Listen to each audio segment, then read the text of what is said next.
বাবা, আজ তো অনেক মাছ বিক্রি করেছো। আজ কি আমাকে আমার পছন্দের সাইকেলটা কিনে দিবে? বাজে বকিস না কানের কাছে। অনেক মাছ কোথায়? পাশের দোকানে মোহন আমার থেকে বেশি মাছ বিক্রি করছে। বাবা, আজ যদি তোমার কিংবা আমার একটা পছন্দের সাইকেল থাকতো, তাহলে আমরা অনেক তাড়াতাড়ি বাসায় পৌঁছাতে পারতাম বাবা। আচ্ছা, আজ রাতে যদি বেশি মাছ ধরতে পারি তাহলে একটা সাইকেল কিনে দেব। আর ছোট সাইকেল নিয়ে কাজ নেই। আমি আমার জন্য একটা সাইকেল কিনবো, বড় হলে তুইও ওটা চালাতে পারবি। হরনের কথায় নিতাই রাজি হয়ে যায়। তার অনেক ইচ্ছা যেন তার বাবার কষ্টটা একটু কমে যায়। তাছাড়া একদিন সে তার বন্ধু রমেশের সাইকেলে উঠে অনেক মজাও পেয়েছে। তাই সে সাইকেল কেনার জন্য এত অস্থির। কিন্তু সাইকেল কেনার জন্য তো অত টাকা তার বাবার কাছে নেই। হরন একজন মাছ ব্যবসায়ী। রাতের আধারে নিষিদ্ধ নদী থেকে হরন মাছ ধরে। ওই নদীতে মাছ ধরা সম্পূর্ণ নিষেধ করেছে গায়ের মাতব্বর। কিন্তু হরন সে কথা কানে নেয়নি। সে প্রতি রাতে অনেক পরিমাণে মাছ ধরে হাটে নিয়ে যায় আর বিক্রি করে। এভাবে তার সংসার ভালোই চলছিল। কিন্তু হরন ছিল অতিরিক্ত লোভী ও কৃপণ। তার কাছে টাকা থাকা সত্ত্বেও সে তার পরিবারকে কষ্ট দিত।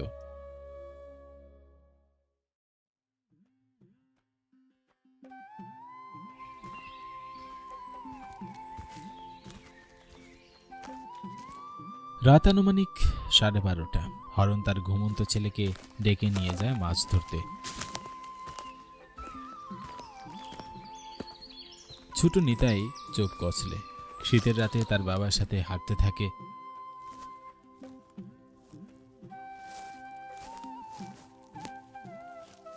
অনেক শীত লাগছে বাবা। শীতের রাতে শীত তো লাগবেই। এখন বেশি কথা না বলে তাড়াতাড়ি হাঁট। হরনের ধমক খেয়ে নিতাই চুপ করে হাঁটতে থাকে।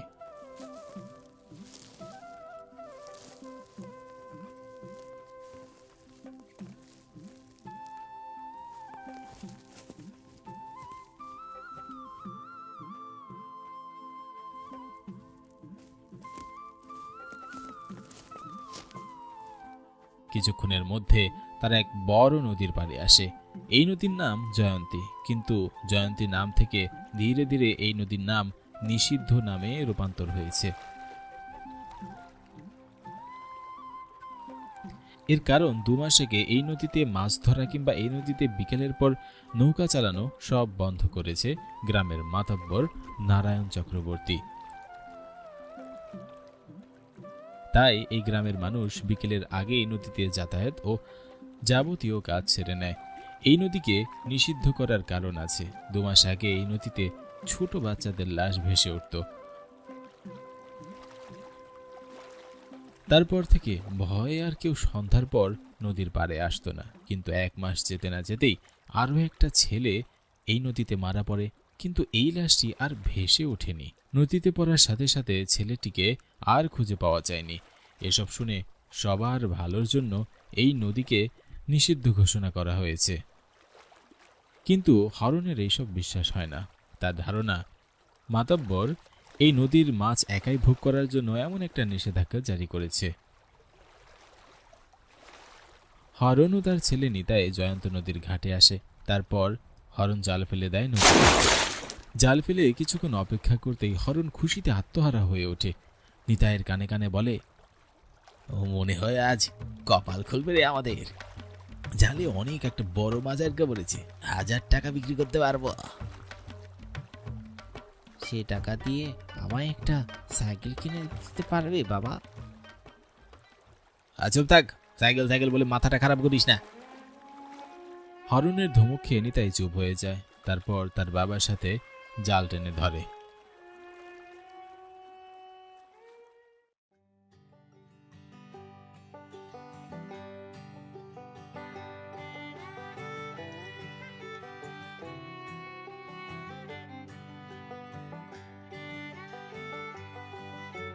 বাবা, তুমি তো আজ মাছ বিক্রি করে 2000 টাকা পেয়েছো। এখন কি সাইকেল কিনে দিবে? সাইকেল কিনে না খেয়ে তুই আমাকে মারতে যাস নাকি? হ্যাঁ, এইসব সাইকেল টাইকেল এখন সম্ভব নয়। নিতাই তার বাবার কথায় খুব মন খারাপ করে।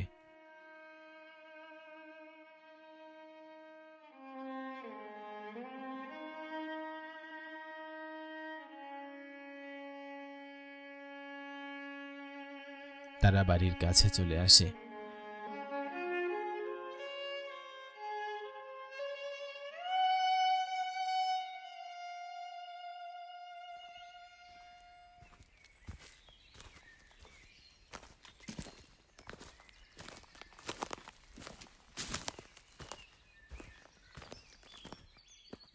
নিতাই ও তার বাবা নদীতে জাল ফেলে মাছ আটকানোর জন্য চেষ্টা করছে, আর তখনই হঠাৎ নিতাই সাইকেলের ক্রিং ক্রিং শব্দ শুনতে পায়। নিতাই তার বাবার দিকে তাকায়, কিন্তু সে এক মনে নদীতে ফেলা জালের দিকে তাকিয়ে আছে।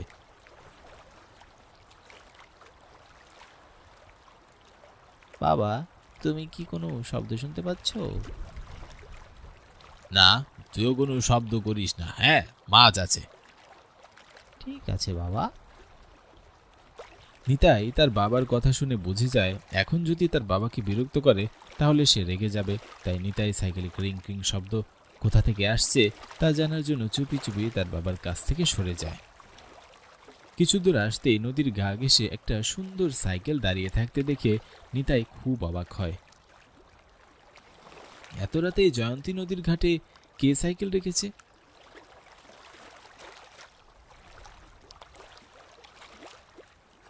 নিতাই আশেপাশে তাকায়, কিন্তু কাউকেই সে দেখতে পায় না। নিতাই ধীরে ধীরে এগিয়ে যায় সাইকেলের কাছে। খুব সুন্দর একটা সাইকেল। ঠিক এমন সময় সাইকেল কেনার ইচ্ছা জাগে তার। সাইকেলটা খুঁটিয়ে খুঁটিয়ে সে দেখছে। নিতাই ঠিক সেই মুহূর্তে একটা বাচ্চা ছেলের ধমকের শব্দ শুনে সে সামনে তাকায়। আমার সাইকেল ধরবে না। নিতাই চমকে ওঠে। সামনে দাঁড়িয়ে তার সমবয়সী এক বাচ্চা ছেলে, চোখ বড় বড় করে নিতাইয়ের দিকে তাকিয়ে আছে। তুমি কি আমার সাইকেল চুরি করার জন্য এসেছো? না, একদমই না। আমি সাইকেল চুরি করতে আসিনি। আমি এসেছি আমার বাবার সাথে মাছ ধরতে। তাহলে মাছ ধরো, এখানে কেন এসেছো? এখানে এসেছি সাইকেলের ক্রিং ক্রিং শব্দ শুনে। কিন্তু তুমি এত রাতে এখানে কি করছো? আমি এখানেই থাকি। এখানে থাকো মানে? তোমার কি ভয় করে না? তোমার ভয় করে না এখানে আসতে? এই নদী তো নিষিদ্ধ, নিষিদ্ধ ঘোষণা করা হয়েছে। আমি বাবার সাথে এসেছি। মাছ না ধরলে আমরা কি বিক্রি করে খাবো? তুমি বারবার আমার সাইকেলের দিকে তাকাচ্ছ। সাইকেল কি তোমার অনেক পছন্দের? হ্যাঁ, একটা সাইকেল কেনার অনেক শখ আমার। তুমি কি সাইকেলে উঠবে? হ্যাঁ, অবশ্যই। আমার সাইকেলে ওঠো। তুমি তোমার সাইকেলে আমায় উঠতে বলছো? তোমাকে আমার পছন্দ হয়েছে। তোমার নাম কি? আমার নাম সীমান্ত। আমার নাম নিতাই। নিতাই সীমান্তর সাইকেলে ওঠে। সাইকেলে উঠতে পেরে সে আনন্দে আত্মহারা। সীমান্ত দাঁড়িয়ে দাঁড়িয়ে নিতাইয়ের সাইকেল চালানো দেখছে। এই সাইকেল থেকে নামতেই তার আর ইচ্ছা করছে না। আর তখনই নিতাই তার বাবার ডাক শুনতে পায়। নিতাই, এই নিতাই, কোথায় তুই? বাবা ডাকছে। নিতাই ধরফর করে সাইকেল থেকে নেমে তার বাবার কাছে যায়। তুই এখানে কি করছিস? আমি আমার এক বন্ধুর সাথে খেলছিলাম সাইকেল নিয়ে। বন্ধুর সাথে সাইকেল নিয়ে খেলছিস মানে? নিতাই সীমান্তের সাথে তার বাবার দেখা করানোর জন্য পিছনে ঘুরে তাকায়, কিন্তু কাউকেই সে দেখতে পায় না। সাইকেলটাও সেখানে নেই। নিতাই চিন্তিত হয়ে পড়ে। এই সময়ের মধ্যে সীমান্ত কোথায় চলে যেতে পারে? সাইকেল সাইকেল করে তোর মাথাটা খারাপ হয়ে গেছে। কাজ বাদ দিয়ে অকাজে নেমে পড়েছিস। চল বাড়ি চল। নিতাই তার বাবার সাথে হাঁটতে থাকে। পিছনে ফিরে সে বার কয়েক তাকায়, কিন্তু পিছনে কাউকেই দেখতে পায় না। এখন রাত আনুমানিক 11:30 বাজে। গ্রামের মানুষের কাছে এখন অনেকটাই রাত। গোটা গ্রাম ঘুমিয়ে আছে। ঘুমিয়ে আছে নিতাইয়ের বাবা মা। নিতাই তার বাবা মায়ের ঘুমের অপেক্ষায় ছিল এতক্ষণ। সবাই ঘুমিয়ে গেলে নিতাই ধীরে ধীরে খাট থেকে নেমে দরজা খুলে বাড়ির বাইরে চলে আসে।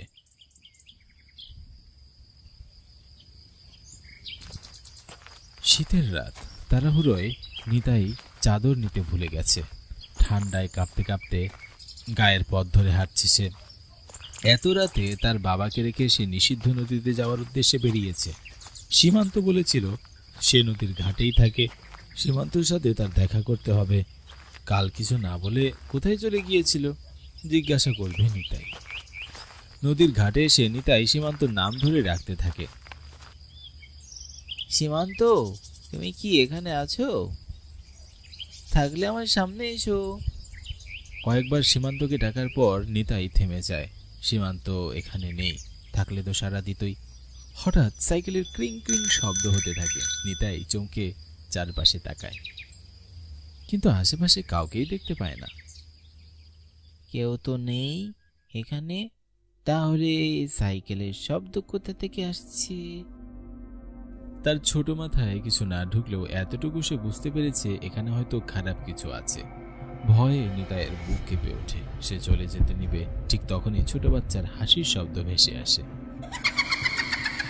আশেপাশে কেউ নেই, অথচ হাসির শব্দ ভেসে আসছে। তা শুনে নিতাই ভয়ে জড়সড় হয়ে দাঁড়িয়ে থাকে। কে? তুমি কি আমাকে ভয় দেখাচ্ছ? তুমি তো দেখছি অনেক ভীতু। সীমান্ত তার দিকে হাসি মুখে তাকিয়ে আছে, পাশে তার সাইকেল রাখা। তুমি এতক্ষণ আমাকে ভয় দেখাচ্ছিলে? হ্যাঁ, কিন্তু তুমি অনেক ভীতু। আমি তো রাতের বেলা কখনো বের হইনি। তোমাকে আমি একটা সাইকেল কিনে দেব। সত্যি? হ্যাঁ, তুমি যদি আমার সাথে যাও তাহলে তুমি অনেক সাইকেল পাবে। কোথায় যাব তোমার সাথে? তুমি এই নদীতে লাফ দাও আমার সাথে। সীমান্তের কথা শুনে নিতাই হকচকিয়ে যায়। কি বলছো? এই নদীতে লাফ দিলে তো আমি মারা যাব, কারণ আমি তো সাঁতার জানি না।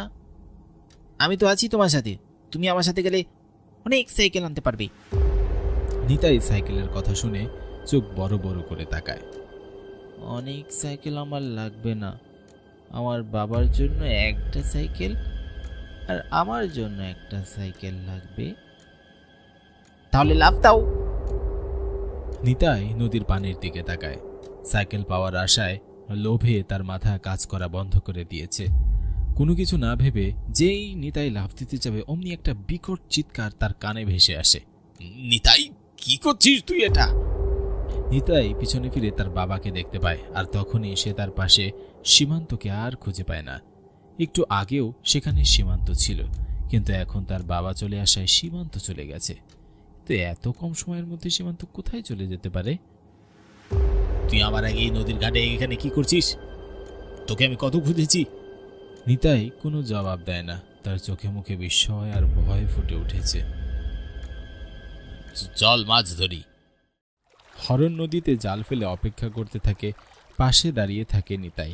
তার মাথায় এখনো সীমান্তের অদৃশ্য হয়ে যাওয়ার কথা তার মাথায় ঘুরছে।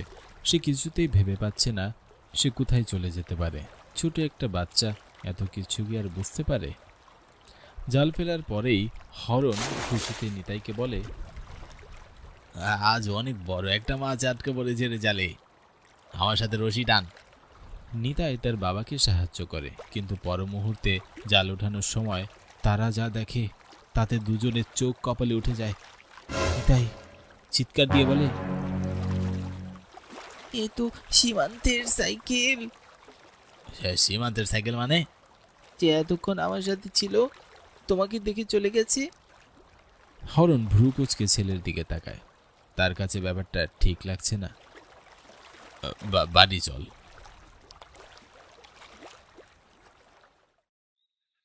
পরদিন হরণ গ্রামের পুরোহিতকে সব খুলে বলে। পুরোহিত জানায় সীমান্ত নামে এক ছেলে 1 মাস আগে এই নদীতে পড়ে মারা যায়, কিন্তু তার লাশ এখনো খুঁজে পাওয়া যায়নি।